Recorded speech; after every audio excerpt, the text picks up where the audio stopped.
Kita berfokus nanti kepada pelaku yang utama, yaitu Mario Dendi.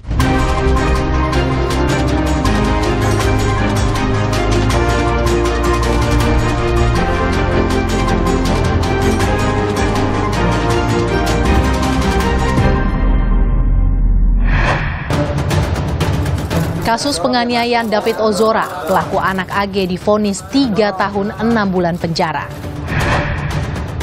Selebritas Soimah Pancawati mengaku didatangi petugas pajak dengan membawa debt collector. Menteri Keuangan meminta tim Dirjen Pajak meneliti masalah tersebut. Polemik pencopotan Brigjen Endar Priantoro sebagai Direktur Penyelidikan KPK. Halo saudara, laporan khusus yang berisi pilihan berita dari ruang redaksi akan mengisi waktu Anda selama 30 menit ke depan. Saya Mercy Tirayo, inilah berita pertama. Kasus penganiayaan David Ozora, pelaku anak AG divonis 3 tahun 6 bulan penjara. Hakim menilai AG terbukti secara sah bersalah terlibat penganiayaan berencana. Nantinya AG akan ditahan di Lembaga Pembinaan Khusus Anak atau LPKA.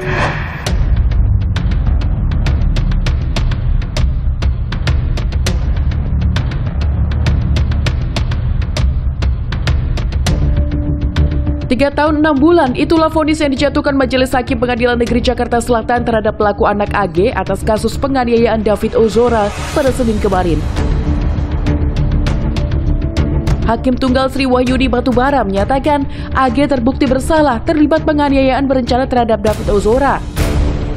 AG juga disebut hakim sebagai pemicu penganiayaan karena pengakuan tidak benar AG atas tindakan pelecehan yang membuat tersangka Mario emosi dan menganiaya korban David.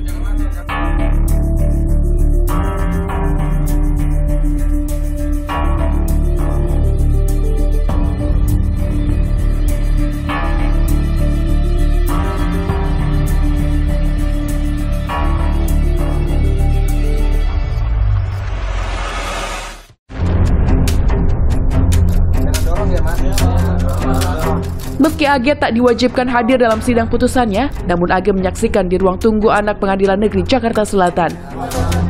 Berdasarkan Undang-Undang Sistem Peradilan Pidana Anak, pelaku anak dapat tidak hadir saat pembacaan putusan pengadilan. Pengadilan Negeri Jakarta Selatan pun menerapkan aturan persidangan pelaku AG dengan menghindari sorotan dan publikasi pelaku anak yang berkonflik dengan hukum. Selama pembacaan putusan, pengadilan juga melarang awak media untuk mengambil foto dan video pada sidang terbuka kemarin. Vonis 3 tahun 6 bulan penjara terhadap AG lebih ringan dari tuntutan jaksa penuntut umum sebelumnya, yakni 4 tahun penjara. Hal yang memberatkan AG diantaranya, korban David Ozora masih menjalani perawatan di rumah sakit dan mengalami kerusakan otak. Sementara itu, hal yang meringankan, AG masih di bawah umur dan masih bisa diharapkan untuk memperbaiki diri. Selama menjalani masa pidananya, mantan pacar Mario Dendi ini ditempatkan di Lembaga Pembinaan Khusus Anak atau LPKA. Menanggapi putusan AG, penasihat hukum David Ozora menerima keputusan hakim meski keluarga David berharap AG mendapat hukuman maksimal. Keluarga juga berharap tersangka utama penganiayaan yakni Mario Dendi nantinya mendapat hukuman maksimal. Menurut kami, Majelis Hakim Tunggal ini sudah cukup cermat dan kami menghargai keputusan dia walaupun tadinya keluarga berharap hukuman yang maksimal, tetapi kita menerima ya. Kami menerima dan kami menghargai keputusan ini. Mudah-mudahan ini menjadi keadilan lah untuk semua. Kita berfokus nanti kepada pelaku yang utama yaitu Mario Dendi. Sementara itu, Mario Dendi dan Sean Lucas saat ini masih menghuni sel tahanan Polda Metro Jaya sambil menunggu berkas perkara keduanya lengkap dan selanjutnya dilimpahkan ke kejaksaan. Belakangan beredar kabar, tersangka Mario Dendi dan Sean Lucas mulai mengalami stres di dalam tahanan. Hal ini terungkap melalui cuitan ayah David Ozora, Jonathan Latumahina, pada 5 April lalu. Jonathan menulis, sidang kemarin banyak hal tidak tersampaikan di media karena tertutup. Mulai dari tersangka yang mulai stres dan teriak-teriak di sel, banjir air mata yang pernah gue janjikan saling serang antar tersangka. Sebelumnya Mario dan Shane sempat hadir sebagai saksi mahkota untuk pelaku anak AG pada persidangan 4 April lalu. Satu fakta persidangan menjadi sorotan dalam sidang yang digelar secara tertutup itu. Mario dan Shane disebut saling tuduh terkait aba-aba free kick seperti terdengar dalam video yang beredar sebelum Mario menendang kepala David secara brutal. Menurut versinya si Mario, enak ayam main bola itu adalah omongannya si Shane. Tapi pada saat Shane diperiksa, ditanya oleh hakim, itu adalah omongan dari si Mario. Yang kedua soal free kick. Soal free kick juga, Mario mengatakan itu adalah si Shane yang mengatakan itu. Dan si Shane pada saat ditanya oleh hakim yang mengatakan itu adalah si Mario. Jadi itu hal yang tadi yang kontradiktif. Sementara itu, kondisi korban penganiayaan Mario Dandi CS, yakni David Ozora, semakin membaik. Saat pedangdut Inul Daratista dan suaminya Adam menjenguk hari Minggu lalu, David terlihat sumringah hingga tertawa berinteraksi dengan keduanya. Ayah David, Jonathan Latumahina pun kerap membagikan kondisi David yang kian membaik melalui Twitter pribadinya. Di antaranya, momentum anaknya mendengarkan musik dan saat David tertidur pulas pada hari ke-46 dirawat intensif di rumah sakit.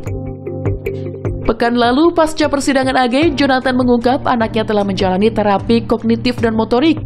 Meski berangsur pulih, Jonathan tak mampu menahan kecewa lantaran dokter menyebut sang anak sulit kembali sembuh seperti semula.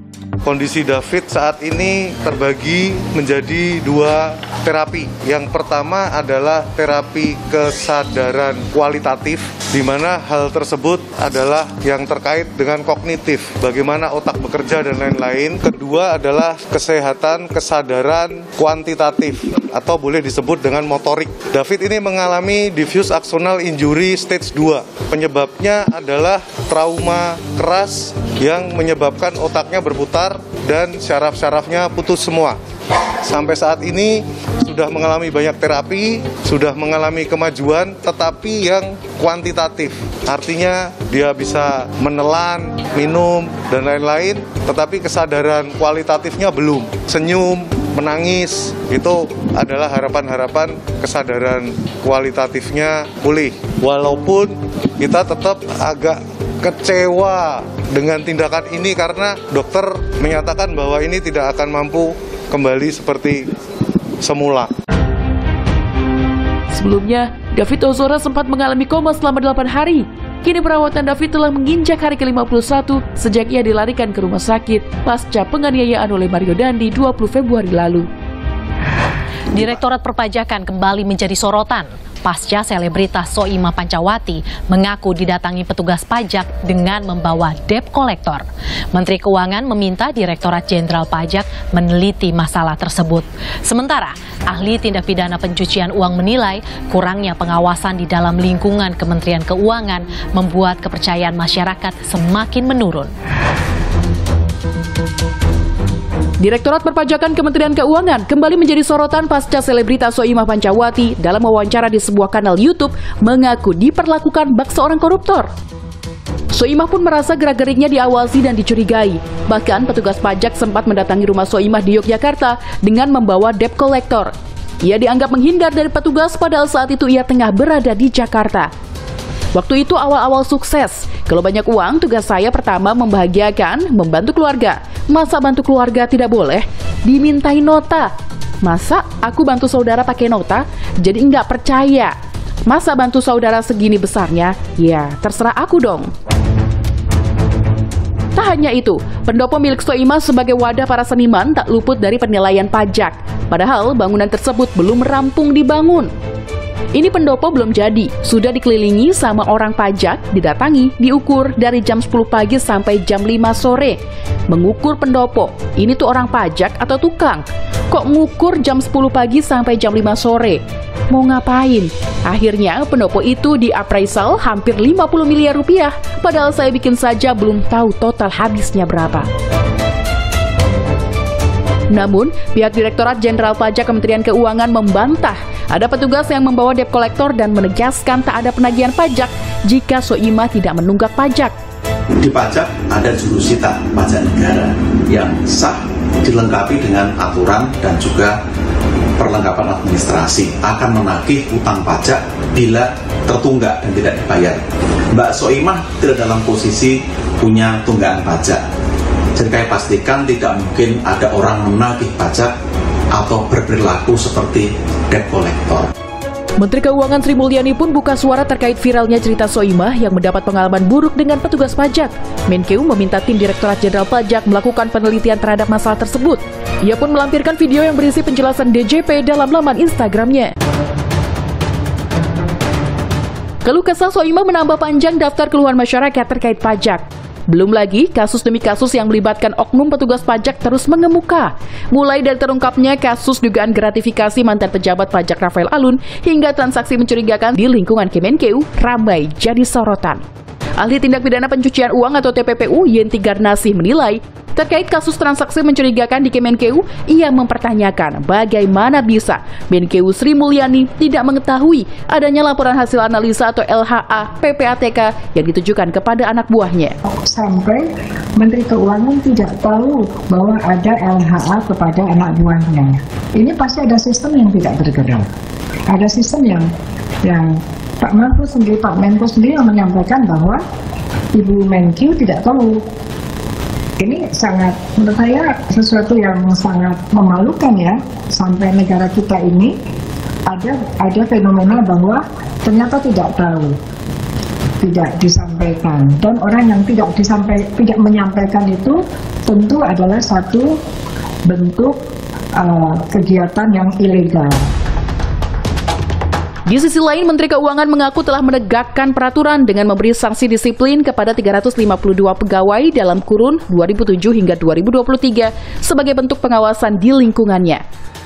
Sri Mulyani menyebut Kemenkeu hanya berwenang memberi sanksi disiplin sesuai UU nomor 5 tahun 2014 tentang ASN dan PP nomor 94 tahun 2021 tentang disiplin PNS. Dari peraturan tersebut menjelaskan, hukuman terberat yang bisa dijatuhkan Kemenkeu adalah penurunan jabatan setingkat lebih rendah selama 12 bulan, pembebasan dari jabatan menjadi jabatan pelaksana selama 12 bulan, dan pemberhentian dengan hormat tidak atas permintaan sendiri sebagai PNS. Kalau kita merasa bahwa hukuman itu tidak terlalu berat, ya saya sampaikan kepada Pak Mahfud. Pak Mahfud, apakah dengan tingkat kesalahan yang ada, hukuman seperti itu dianggap sesuai atau tidak? Tapi kami harus melaksanakan sesuai dengan Undang-Undang ASN dan peraturan mengenai pegawai negeri sipil, disiplin PNS, yaitu PP nomor 94 2021. Keuangan adalah benaran negara, kami bukan aparat penegak hukum.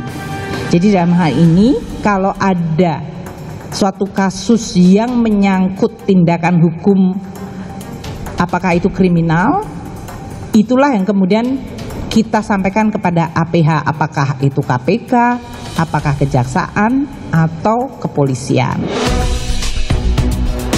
Sebelumnya, beberapa kasus pegawai pajak Kementerian Keuangan turut menjadi perhatian publik. Pegawai Direktorat Jenderal Pajak golongan 3A, Gayus Tambunan, terbukti menyalahgunakan wewenang menangani keberatan pajak PT Surya Alam Tunggal atau SAT dengan kerugian Rp570,92 juta di tahun 2009. Ia juga terlibat melakukan penggelapan pajak, pencucian uang, penyuapan penjaga tahanan, serta pemalsuan paspor.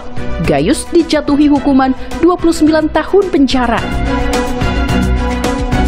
Mantan penyidik Direktorat Jenderal Pajak Handang Soekarno terbukti menerima suap sebesar $148.500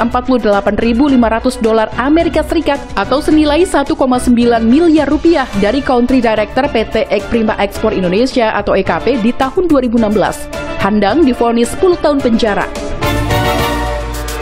Mantan Direktur Pemeriksaan dan Penaguhan DP2 Ditjen Pajak Angin Prayitno didakwa atas dugaan menerima gratifikasi senilai 40 miliar rupiah dan melakukan tindak pidana pencucian uang atau TPPU 2021 lalu. Sebelumnya, ia telah divonis bersalah dalam kasus suap pengurusan dan rekayasa nilai pajak dan divonis 9 tahun penjara. Rafael Alun Trisambodo menambah daftar panjang oknum pegawai pajak yang berurusan dengan penegak hukum. Mantan pegawai DJP Eselon 3 itu kini telah ditahan dan masih dalam pemeriksaan KPK akibat memiliki kekayaan tidak wajar mencapai 56,1 miliar rupiah. Menkeu Sri Mulyani telah mencopot Rafael dari jabatan dan tugasnya karena melanggar disiplin PNS.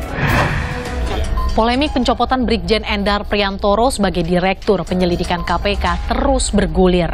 20 Kepala Satuan Tugas Direktorat Penyelidikan KPK melayangkan surat ke Sekjen KPK meminta penjelasan pencopotan Brigjen Endar karena pencopotan Brigjen Endar bisa merusak hubungan KPK dan Polri.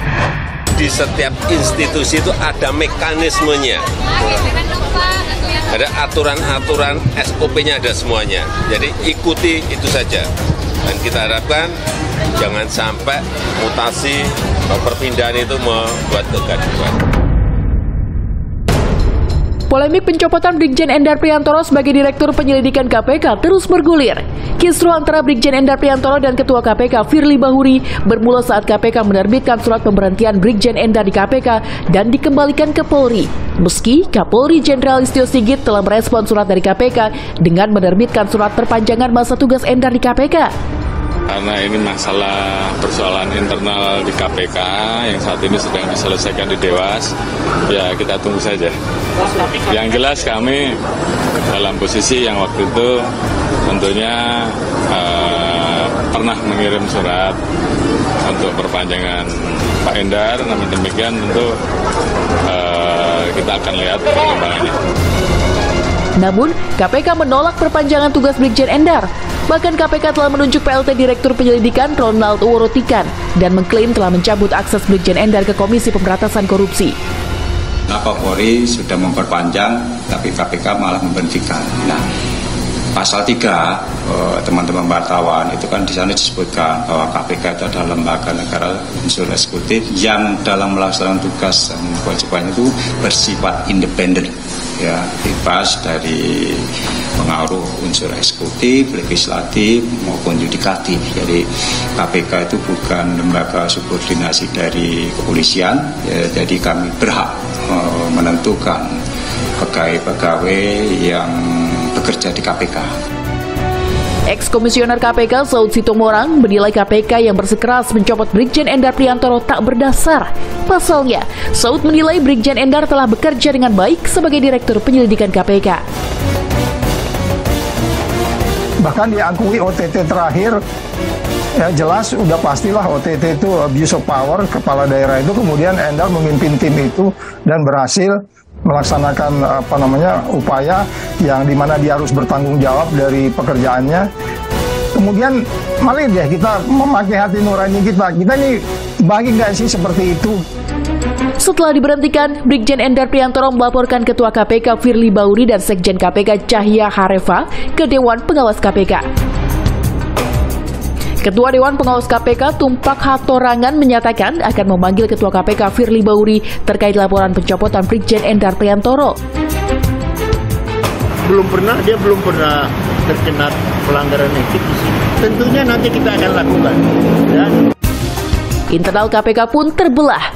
20 Kepala Satuan Tugas Direktorat Penyelidikan KPK melayangkan surat ke Sekjen KPK untuk meminta penjelasan pencopotan Brigjen Endar. Dalam suratnya, para pegawai KPK itu menilai polemik pencopotan Endar akan merusak hubungan KPK dan Polri. Sementara itu, Brigjen Endar Priantoro menegaskan KPK tak menyertakan alasan pencopotan dirinya dari KPK.